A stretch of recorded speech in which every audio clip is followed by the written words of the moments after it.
Before the age of 3, you experienced an entire life that you probably can't consciously remember.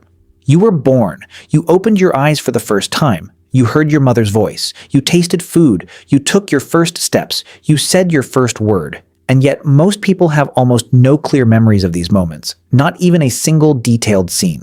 The usual explanation sounds simple. Your brain wasn't ready, you were simply too young, but that explanation doesn't tell the whole story. The reality is much more interesting, because your infant brain wasn't simply incapable of recording experiences. Babies can learn, they can recognize patterns, people, sounds, and events. So if your brain could learn back then, where did those early memories go? More than a century ago, Sigmund Freud discussed this phenomenon and called it infantile amnesia. Today, scientists use the term to describe the striking lack of conscious autobiographical memories from our earliest years. And one of the clearest clues comes from experiments with babies. In the 1980s, psychologist Carolyn Rovi Collier conducted a series of famous infant memory experiments. In one setup, a ribbon was attached to a baby's ankle and connected to a mobile. The baby quickly learned that kicking made the mobile move. Once the connection was learned, the baby kept kicking to make the mobile move. Then came the fascinating part. When the researchers brought the baby back later, the baby often started kicking again when placed in the same situation.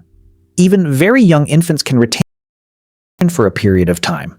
As infants grow, their ability to retain and retrieve certain kinds of information becomes more sophisticated. So the infant brain clearly can learn, store information, and use what it has learned. The mystery is not whether babies have memory. The mystery is why so little of that early experience becomes a memory you can consciously describe as an adult. One part of the answer may lie deep inside the brain. The hippocampus is a small structure involved in forming and organizing memories. It helps connect different parts of an experience so that the event can later be remembered.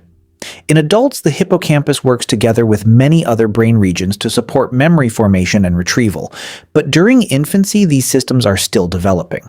The networks involved in memory are changing rapidly, and the brain is still building the architecture that will support more stable autobiographical memories later in life. So an infant can form memories without those memories necessarily becoming permanent, easily accessible memories of the kind adults usually describe. But that's only part of the story, because another possibility is even more fascinating. In 2012, neuroscientists Sheena A. Jocelyn and Paul W. Franklin reviewed evidence suggesting that rapid neurogenesis in the developing hippocampus might contribute to infantile amnesia. Neurogenesis means the production of new neurons. During early life, the hippocampus undergoes development.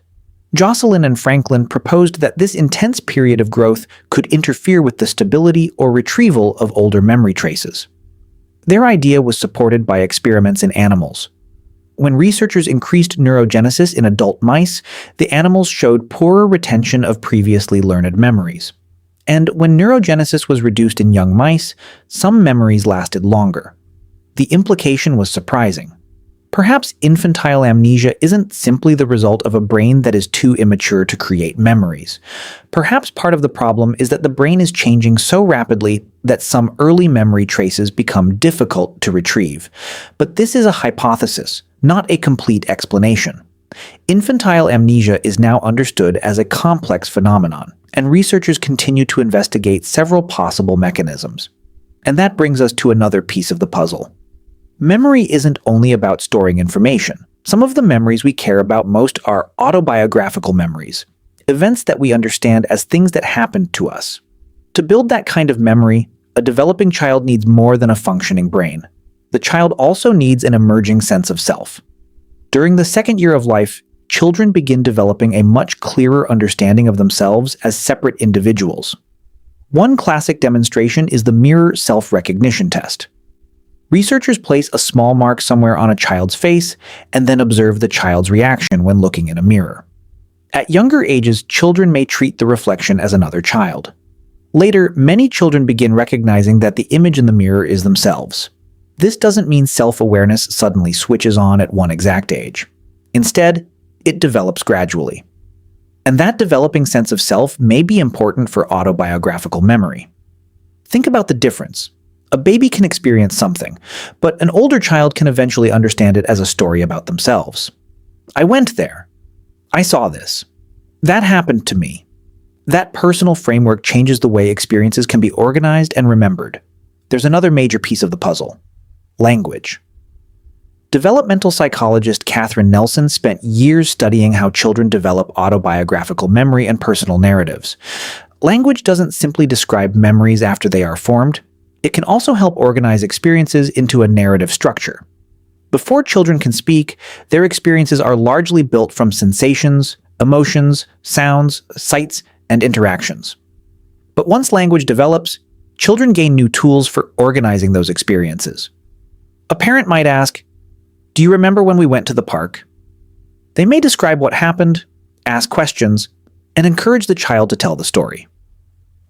Over time, these conversations can help children build more detailed autobiographical narratives. Language gives memory some structure. Without that structure, an experience can still be real without becoming a detailed story that you can tell decades later. And this process isn't identical in every culture. Research by psychologist Chi Wang of Cornell University has shown that cultural differences in parenting and storytelling can influence autobiographical memory. In many Western families, parents often encourage children to describe personal experiences in detail. They ask questions, explain emotions, and build stories around individual events. In other cultural settings, conversations about childhood may place greater emphasis on family, relationships, or social context. These differences can influence the way people remember their early lives. So the age of your earliest memory isn't determined by biology alone. Your developing brain matters. Your sense of self matters. Language matters. And the people around you matter too. Which brings us back to the original mystery. What actually happened to those early experiences? The answer probably isn't that your baby brain simply recorded nothing. And it probably isn't that every early memory was literally erased. Instead, several processes may have worked together. Your hippocampus and other memory systems were still developing. Your brain was undergoing enormous amounts of change. Your sense of self was still emerging. Your language was still developing. And the stories that would eventually turn experiences into autobiographical memories had not yet fully formed. So, when you look at a photograph of yourself as a baby, there's something strange about it. You know that person was you. You know that baby experienced things. But you can't open a mental file and watch those moments like scenes from a movie. It's almost as if the first chapter of your life was written in a language your adult mind can no longer read. And yet that doesn't mean those years were meaningless. Your brain was learning how the world worked. It was learning familiar voices. It was learning patterns. It was building relationships. It was developing the systems that would eventually support the person you became. You simply don't have the same kind of conscious access to those experiences that you have to yesterday. That's what makes infantile amnesia so strange. Your earliest years weren't an empty space. They were the beginning of everything that came afterward. You may not remember learning to walk. You may not remember the first time you heard your mother's voice. You may not remember the countless ordinary moments that filled those first years. But your brain was there for all of it. It was learning, changing, adapting, and becoming more capable every day. So perhaps the real mystery isn't, why can't I remember being a baby? Perhaps it's this: how did all those forgotten experiences help create the person who can remember them only as a question? Your earliest memories may be hidden from conscious recall, but your earliest years were anything but empty. They were the beginning of you.